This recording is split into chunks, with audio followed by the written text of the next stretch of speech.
उन्होंने क्या संकल्प लिया, उनका संकल्प सुनो। भगवान शंकर जब 11वें रुद्र में हनुमान बनने लगे तो गोस्वामी जी ने लिखा है क्या, ज्ञान राम सेवा सदस।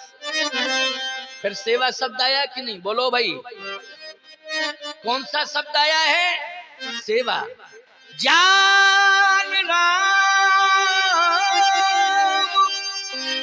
सेवा सदस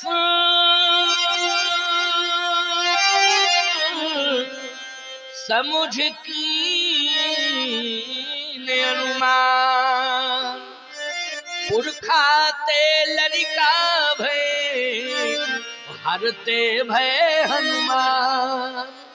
सेवा का संकल्प हनुमान जी ने भी लिया है।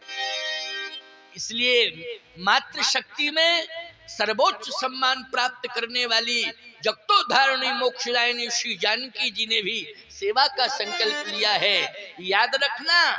और इस जगत में सर्वोच्च सम्मान पाने वाले श्री अनंत बलवंत हनुमंत लाल जी महाराज, जहाँ रिद्धियां सिद्धियां श्री जानकी मैया की कृपा से, अष्ट सिद्धि नवनिधि के दाता असवर दीन जानकी माता, ऐसे भरत पुत्र श्री जानकी मैया के भरत पुत्र श्री हनुमान जी महाराज ने भी सेवा का संकल्प लिया।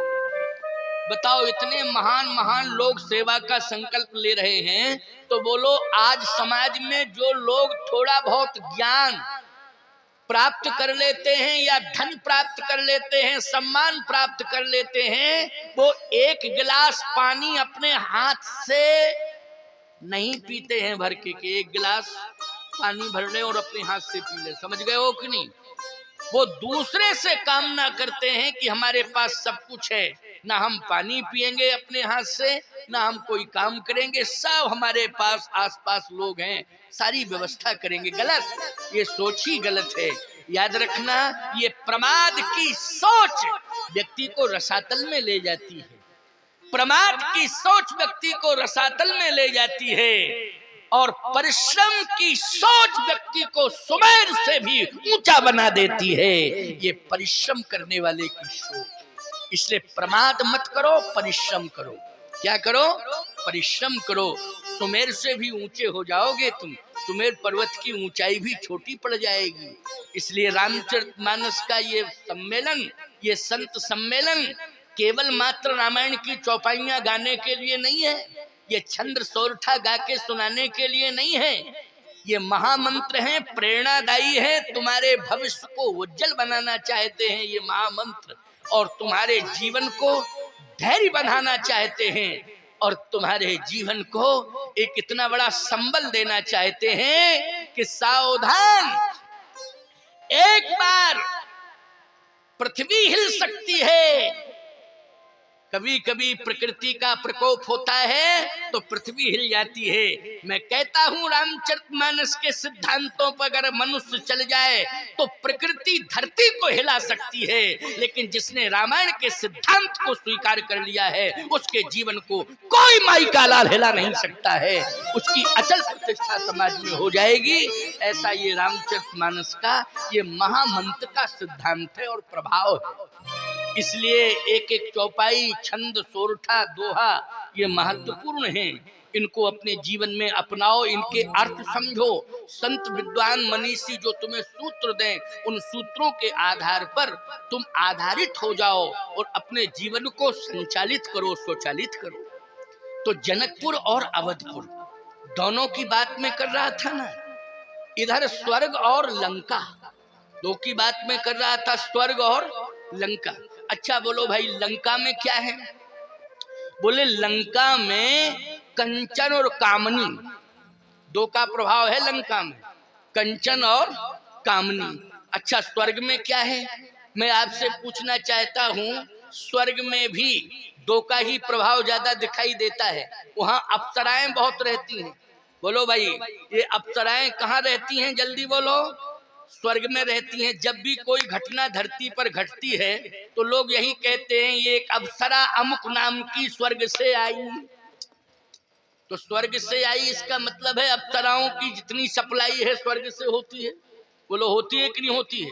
और उन्हीं अप्सराओं ने या तो महात्माओं की साधना को भ्रष्ट कर दिया है या स्वयं श्रापित होकर के नष्ट हो गई। बोलो कितनी अप्सराओं को साधुओं ने श्राप दिए, उन श्राप के कारण उनका अस्तित्व और व्यक्तित्व नष्ट हुआ, पछताई, रोई, गिड़गड़ाई, न जाने क्या क्या किया। सावधानी से सुनना, वहां वैभव है स्वर्ग में, दो का ही प्रभाव ज्यादा लगता है, कंचन और कामनी का प्रभाव। और लंका में भी दो का प्रभाव लगता है, कंचन और कामनी का प्रभाव लगता है। बोलो लगता है कि नहीं? अच्छा और सुन लो, रावण क्या है और इंद्र क्या है। मैं तुलना नहीं कर रहा हूं, जमीन आसमान का अंतर है भैया। ये राक्षस है और वो देवताओं का राजा है। बोलो है कि नहीं? लेकिन मैं आपसे एक बात पूछ रहा हूं, देवता भी जिससे भयभीत रहते हैं वो रावण है। रावण आवत सुनेउ सकोहा, देवन तकेउ मेरु गिर खोहा। तो देवन तकेउ शब्द आया कि नहीं? अच्छा किसके लिए आया है? गोस्वामी जी कहते रावण के लिए। रावण आवत, रावण आवत, अरे सुनेउ सकोहा,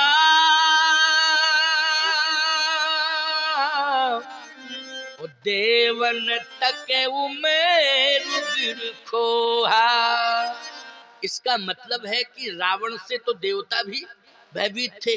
अच्छा बोलो रावण से इंद्र भी भयभीत था, उसको यही चिंता सता रही थी कि मेरा स्वर्ग न छीन ले, वो मेरे स्वर्ग की सत्ता संकट में न पड़ जाए रावण के कारण, यही चिंता इंद्र को सता रही थी।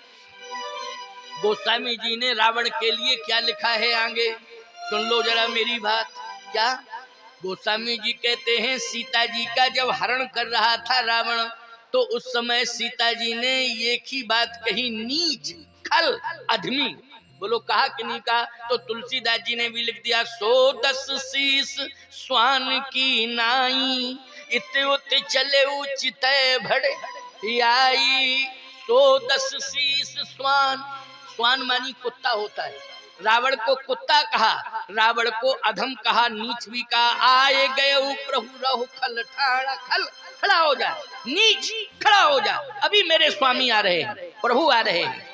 तो इसका मतलब है कि रावण को नीच कहा है किसने? सीता जी ने कहा है।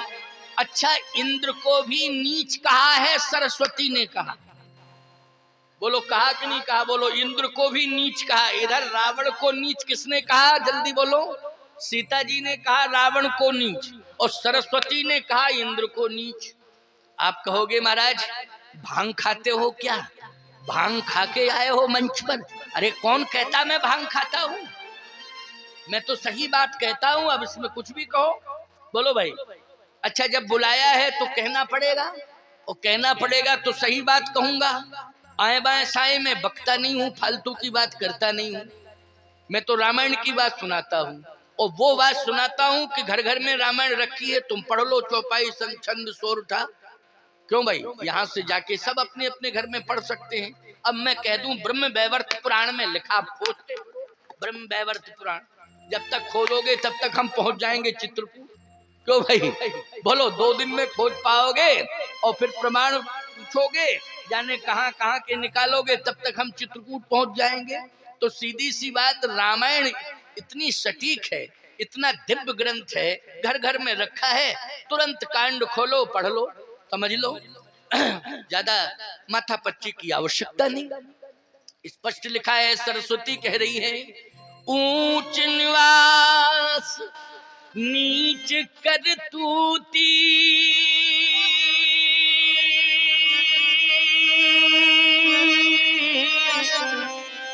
कह रही है सरस्वती की नहीं? किससे कह रही है सरस्वती? इंद्र से कह रही है, ऊंच निवास नीच कर तूती, और देख न सकई पराई विभूति। तो सरस्वती ने इंद्र को नीच कहा, सीता जी ने रावण को नीच कहा है। दोनों के पास विशेषता क्या है? कंचन और कामनी। लंका में कंचन और कामनी, स्वर्ग में कंचन और कामनी। बोलो भाई, सावधानी से सुनना, ध्यान से।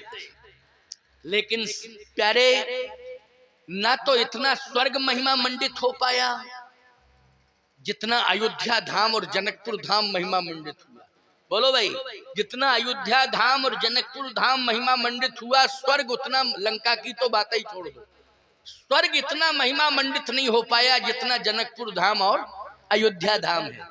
सावधान, अगर इंद्र रावण से डरता है तो मैं एक बात कहना चाहता हूं, इंद्र केवल रावण से ही नहीं डरता है, इंद्र जो है 10 मुख से ही नहीं डरता है, इंद्र तो दशरथ से भी डरता है। बोलो, डरता है कि नहीं डरता? केवल 10 मुख से ही नहीं डरता है, दशरथ से भी डरता है इंद्र। आप कहोगे दशरथ जी से? हाँ, इंद्र जो है दशरथ जी से। सुरपति वसहि बाहुबल जाके, सुरपति वसहि बाहुबल है। सुरपति किसे कहते हैं? सुरपति कहते हैं इंद्र को।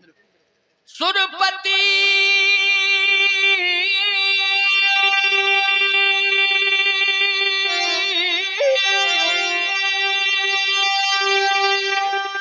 वसहि बाहुबल जाके, और नरपति रहे सकल रुखता। इसलिए दशरथ जी महाराज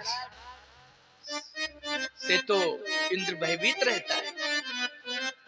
आप कहो महाराज अंतर है इसमें, 10 मुख में और दशरथ में अंतर है क्या? 10 मुख के अधर्म से भयभीत होता है, 10 मुख के अधर्म से इंद्र भयभीत होता है, और दशरथ जी के धर्म से इंद्र भयभीत होता है। इन जैसा धर्मवान संसार में कोई दूसरा नहीं है। अवधपुरी रघुकुल मणि राऊ, वेद विदित तहि दशरथ नाऊ। धर्म धुरंधर गुण निधि ज्ञानी, तो हृदय भगत मति सारंग पाणी।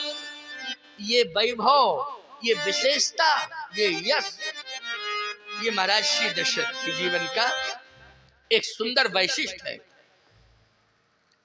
प्यारे। लेकिन इंद्र का वैभव फीका पड़ गया अयोध्या के आगे, इंद्र का वैभव फीका पड़ गया मिथिला के आगे। और सुन लीजिए मेरी बात, बातें बहुत सी लेकिन सुनते जाओ। क्या